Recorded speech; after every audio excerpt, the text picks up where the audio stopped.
আসসালামু আলাইকুম everyone, welcome back to my channel. আশা করি সকলে ভালো আছেন। মসুরের পাতলা ডালের রেসিপি, এটি বাংলাদেশের খুবই জনপ্রিয় একটি রেসিপি। সবাই এই রেসিপিটা চিনে থাকলেও সকলে কিন্তু এই রেসিপিটা রান্না করতে পারেন না। তো যারা এই রেসিপিটা রান্না করতে চান তাদের জন্যই আমার আজকের ভিডিও। তো একটি লাইক দিয়ে ভিডিওটি শুরু করা যাক। প্রথমে আমি এখানে 1 কাপ মসুরের ডাল ভিজিয়ে রেখেছিলাম 8 ঘন্টা ধরে। এটি ভিজে ডাবল হয়ে গেছে এবং এর থেকে অনেক ময়লা পানি বের হয়েছে, সেজন্য আমি 2 থেকে 3 বার এই ডালগুলোকে ভালো করে ধুয়ে নেব।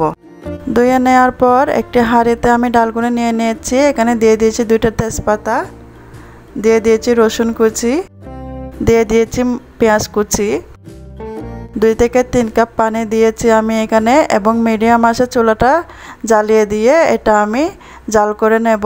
এখন এই ডালটা ফুটে উঠেছে, বলক উঠে গেছে। এটা আমি নেড়ে চেড়ে দেবো। চুলাটাকে একটু ছোটো করে দিয়েছি যেহেতু উতলে পড়ে যাচ্ছে। আমি অপেক্ষা করব যতক্ষণ না পর্যন্ত এই ডালগুলো ফুটে নরম হয়ে না যায়। 5 থেকে 10 মিনিটের মধ্যে দেখবেন এই ডালগুলো ফুটে গেছে।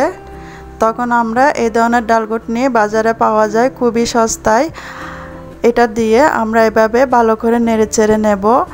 আপনাদের বাসায় যদি ডালঘুটনি না থাকে আপনারা চামচ দিয়েও এই কাজটা করতে পারেন, তবে সময় একটু বেশি লাগবে। আমি খুব ভালো করে পানির সাথে ডালটাকে গুটে নিয়েছি। এখন আমি ডালটাকে বাগার দেব। এখন ডালটা বাগার দেওয়ার জন্য আমি এখানে সয়াবিন তেল নিয়েছি 1 টেবিল চামচ। এখানে আমি রসুনের কুচি দিয়েছি, পেঁয়াজ কুচি দিয়েছি। এখন আমি নেড়ে চেড়ে রসুন পেঁয়াজ ভেজে নেব। এখানে আমি 2টা শুকনো মরিচ দিয়ে একসাথে ভেজে নেব।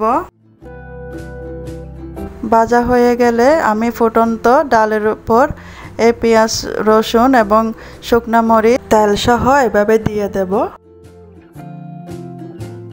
এখন আমি এখানে হলুদের গুঁড়া দিয়েছি 1 টেবিল চামচ, লবণ দিয়েছি 1 থেকে 2 টেবিল চামচ। যেহেতু পাতলা ডাল পানি একটু বেশি থাকে, সেজন্য আপনারা লবণটা একটু চেক করে নিয়ে দেবেন। আপনাদের যদি মনে হয় আরেকটু পাতলা করবেন তাহলে আরেকটু পানি দিতে পারেন। এখানে আমি আর বেশি পানি দিইনি, একটু ঘন করে করেছি। 5-10 মিনিটের মধ্যে এটার বলক উঠে গেছে। তো একটু নেড়ে চেড়ে দিয়ে এখন আমি ডালটা নামিয়ে নেব। যারা নতুন রান্না শিখছেন তারা যদি আমার ভিডিওটি দেখে ভিডিওতে কিছু না বুঝে থাকেন, কোনো প্রশ্ন থাকলে ভিডিওর বিষয়ে আমাকে কমেন্ট করে জানাতে পারেন, আমি রিপ্লাই দেব। ভিডিওটি ভালো লেগে থাকলে লাইক, কমেন্ট, শেয়ার করতে ভুলবেন না।